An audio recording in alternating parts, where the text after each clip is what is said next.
Of class 9। आप लोगों को आज मैं वाक्य पढ़ाने जा रहा हूँ। वाक्य की अंग्रेजी होती है सेंटेंस। आप लोग नए छात्र हैं और कोई समस्या हो तो निश्चित बताइए, कमेंट करिएगा।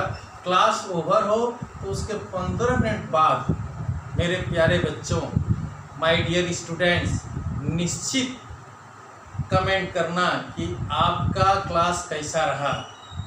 साउंड में कोई प्रॉब्लम हो उसको बताना, क्लास कैसा रहा ये भी कमेंट करना, क्या प्रॉब्लम आपको आई समझने में उसको भी कमेंट करना। निश्चित कमेंट करना। कमेंट करते तो हम जानेंगे, क्योंकि सामने बैठे नहीं हो। सामने बैठते तो पूछ लेते कि क्या दिक्कत हो रही, कौन सा बच्चे को क्या नहीं समझ में आया। आप वहाँ से कमेंट करोगे तो हमको मालूम होगा। कमेंट निश्चित करना कि मुझे क्या नहीं समझ में आया, आप क्या नहीं समझे। पढ़ाने का मतलब होता है टीचर पढ़ा रहा है तो आपको एकदम ज्ञान हो जाना चाहिए। 50 लड़के देख रहे हैं तो 40 लड़के को निश्चित, 40 छात्र को निश्चित आ जाना चाहिए। तो कमेंट करोगे तो मालूम होगा कितने बच्चों को आया समझ में, कितने बच्चों को नहीं समझ में आया। तो कमेंट करना मत भूलना मेरे माय डियर स्टूडेंट्स, निश्चित कमेंट करना। मैं आज आपको वाक्य पढ़ाने जा रहा हूँ। वाक्य की परिभाषा बहुत से बच्चों को सोचते ही नहीं कि वाक्य की परिभाषा क्या है। जब बहुत छोटे कक्षा 1 से वाक्य, जब से ये तब से वाक्य बोल रहे हैं, सुबह से शाम तक बात कर रहे हैं, वाक्य की परिभाषा याद है परंतु स्पष्ट नहीं कर पाते हैं, बताते नहीं। कोई पूछ देता है बड़ा शर्म लगती है, जान रहा है बता नहीं पाता है।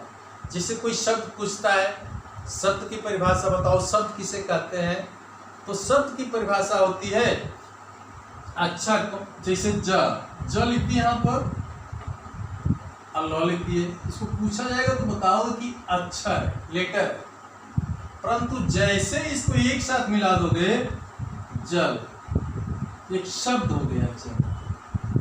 यानी इसका अर्थ यह हुआ कि अक्षरों के मेल को शब्द कहते हैं। उसी तरह शब्द देखो, शब्द यहाँ लिखे हैं, लिखा गया इस तरह से, यहाँ आओ, अलग अलग लिख दिया गया ऊपर नीचे, तो ये शब्द हो गया। और जैसे ही एक जगह लिखोगे यहाँ आओ, ये वाक्य हो गया। वाक्य आप लोगों को समझ लेना चाहिए। कोई शब्द पूछेगा तो बता देंगे आप, शब्द अक्षर के मेल को शब्द कहते हैं और शब्दों के मेल को वाक्य कहते हैं। परिभाषा है लड़के इसका, वाक्य की परिभाषा। A group of words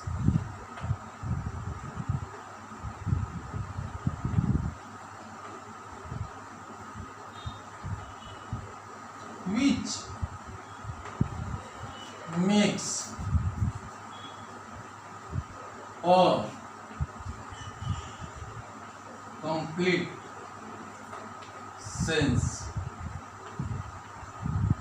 is called a sentence। आज से हर बच्चे वाक्य की परिभाषा बताएंगे। इंग्लिश में इसकी परिभाषा है a group of words which makes a complete sense is called a sentence. शब्दों के समूह को वाक्य कहते हैं। साधारण शब्दों के समूह को वाक्य कहते हैं जिसका एक कंप्लीट पूर्ण भाव उत्पन्न हो। एक पूर्ण भाव उत्पन्न हो, शब्दों का ऐसा समूह जिसका पूर्ण भाव उत्पन्न होता है, वाक्य कहते हैं। शब्दों के समूह को वाक्य कहते हैं। Kinds of sentence, kind of sentence.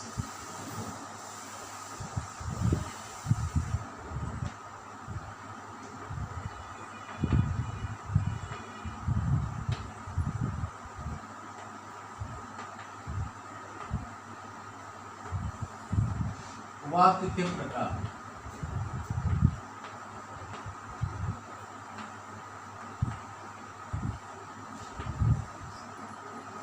पहला असर्टिव सेंटेंस, दूसरा interrogative sentence,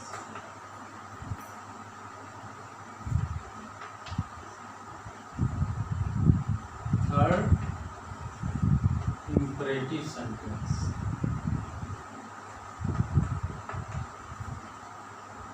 fourth fix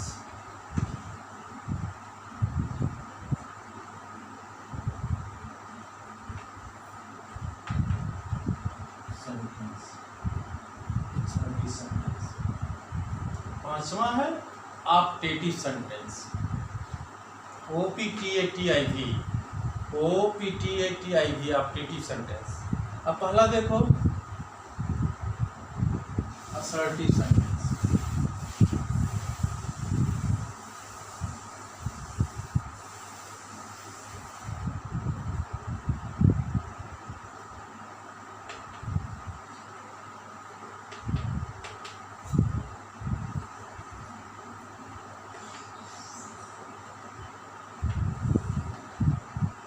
assertive sentence दो प्रकार के होते हैं। पहला अफर्मेटिव,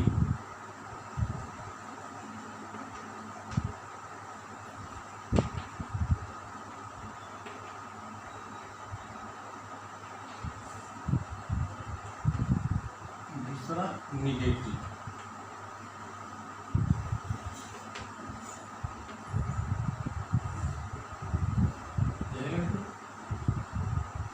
किसी भी घटना या तथ्य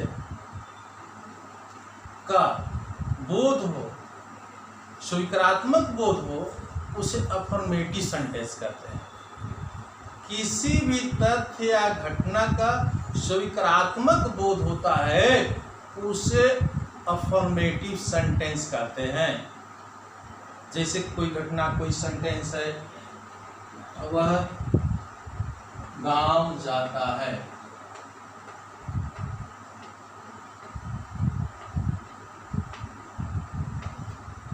इसको स्वीकारात्मक कहते हैं, तो अफर्मेटिव सेंटेंस है। अफर्मेटिव सेंटेंस जब किसी घटना या तथ्य का नकारात्मक बोध होता है, अर्थात उसमें नहीं लगा होता है, उसे नेगेटिव सेंटेंस कहते हैं। नहीं लगा उसे नेगेटिव सेंटेंस कहते हैं। जैसे वह पुस्तक नहीं पढ़ता है,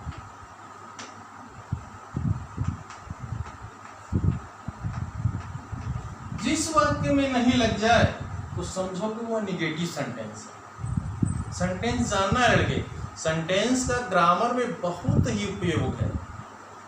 सेंटेंस समझोगे तो ग्रामर में एक्टिव से पैसिव बनाना, डायरेक्ट से इनडायरेक्ट बनाना कभी जानना होगा लड़के। अफर्मेटिव समझ में आया, निगेटिव समझ में आया। दूसरा है इंट्रोगेटिव।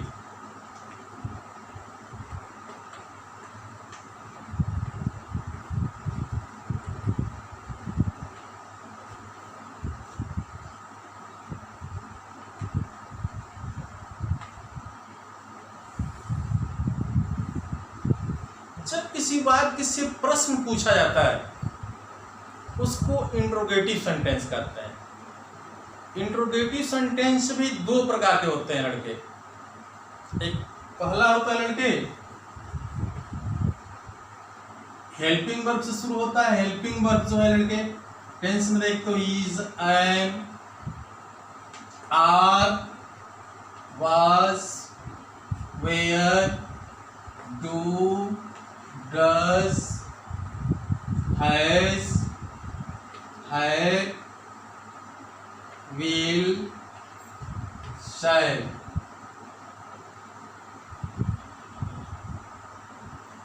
should, में, etc इत्यादि ये शब्द हेल्पिंग वर्ब कहे जाते हैं, एक्सिलरी वर्ब कहे जाते हैं। हेल्पिंग वर्ब, एक्सिलरी वर्ब, दो नाम है इसका इंग्लिश में, axillary verb, helping verb. Hindi में इसको सहायक क्रिया कहते हैं, मुख्य क्रिया सहायता करते हैं, ऐसे भी जान जाओ, इसलिए इसका नाम हेल्पिंग वर्ब है। जब हेल्पिंग वर्ब से शुरू होता है तो उसका उत्तर हमेशा यस या नो में ही आता है। जब हेल्पिंग वर्ब से शुरू होगा क्वेश्चन,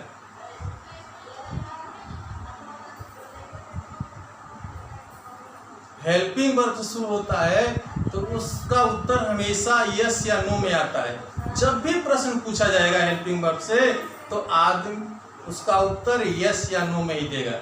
जैसे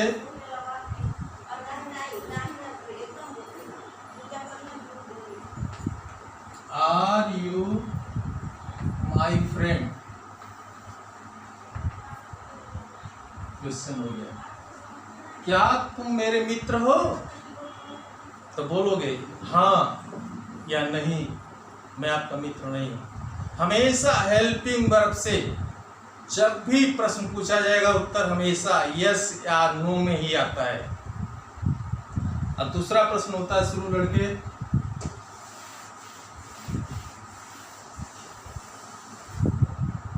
WH वर्ड से।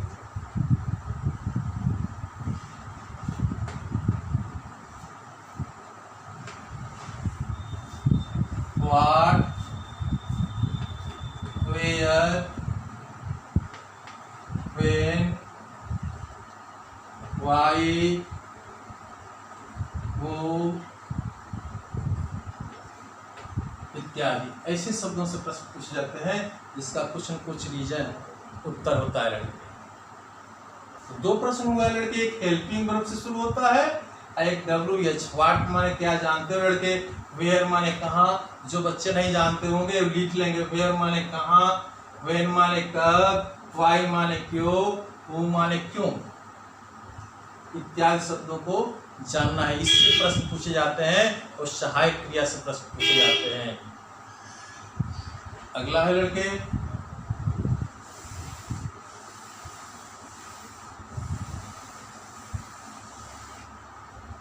Imperative sentence.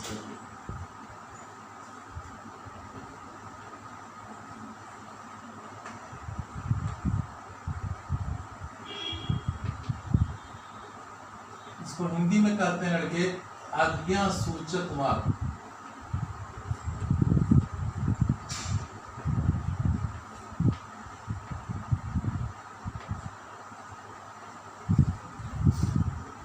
इंपरेटिव सेंटेंस में हमेशा सब्जेक्ट छिपा होता है लड़के, हमेशा सब्जेक्ट। प्यारे बच्चों, इसमें सब्जेक्ट छिपा रहता है। यह वाक्य हमेशा वर्ब से शुरू होता है, वर्ब से, वर्ब से। वर्ब जैसे कम हियर, जैसे तुमको पता चले कि फर्स्ट वर्ड वर्ब है तो जान जाओ कि इंपरेटिव सेंटेंस है।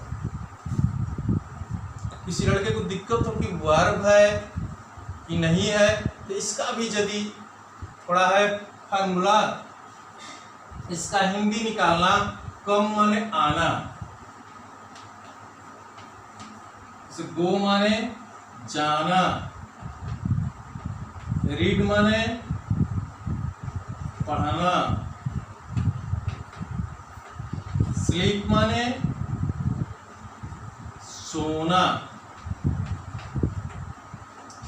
जब भी हिंदी अर्थ शब्द का लास्ट अक्षर ना से समाप्त हो लड़के, ना से, ना, ये देख रहे हो ना, ना, ना, ना, तो जो भी शब्द ना से समाप्त होगा वह निश्चित रूप से क्रिया होगा। 99% लड़के कंफर्म है कि वह शब्द क्रिया होगा। से बुक माने किताब,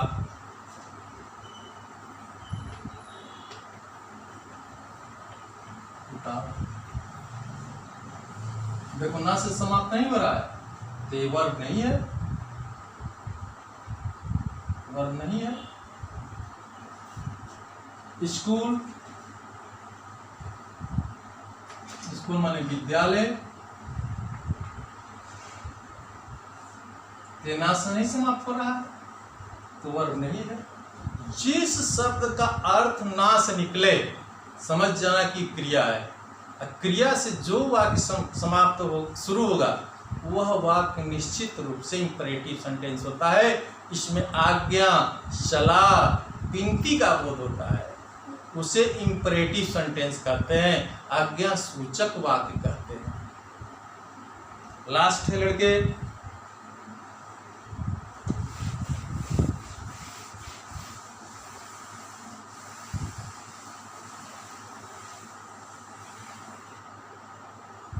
एक्सक्लेमेटरी सेंटेंस।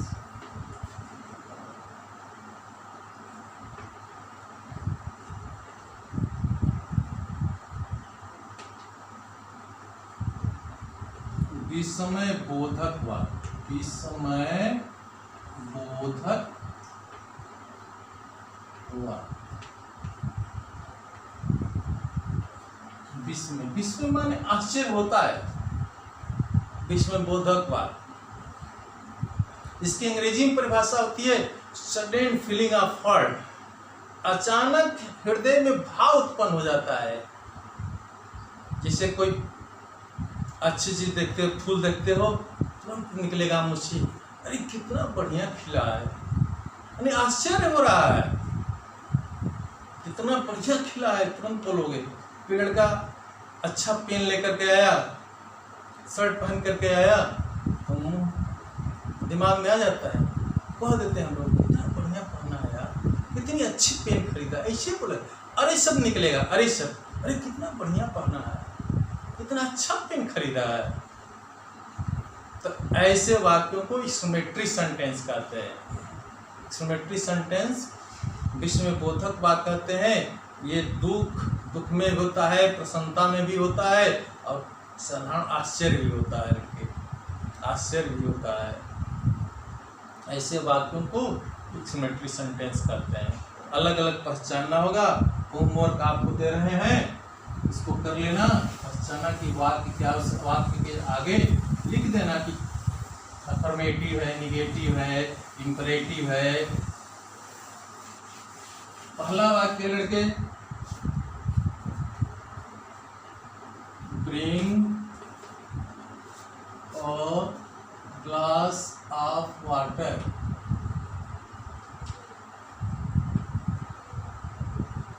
अब इसके आगे आप लिखना अफर्मेटिव है, निगेटिव है, इंपरेटिव है, एक्सक्लेमेटरी है। अगला लिखो लड़के, दूसरा, she reads English, full stop. Third है, do you like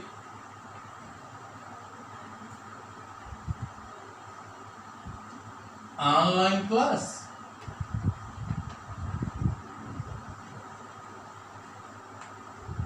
question mark.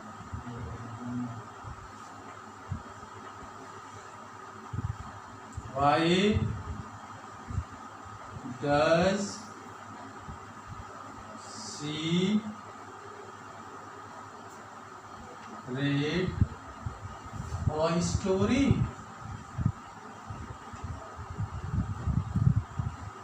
पांचवा लड़के,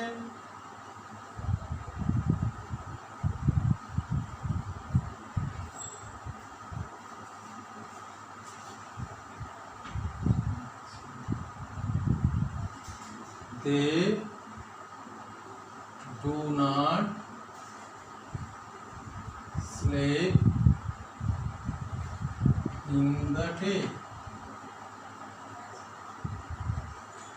5 सेंटेंस है लड़के, और इसके आगे मैं पढ़ा दो। फिर इसके आगे आपको लिखना है कि अफर्मेटिव सेंटेंस है, निगेटिव सेंटेंस है, इंपरेटिव सेंटेंस है। होमवर्क निश्चित करना और कमेंट जरूर देना क्या फॉलो किया आप लोग। Class is over. Thank you, my dear students.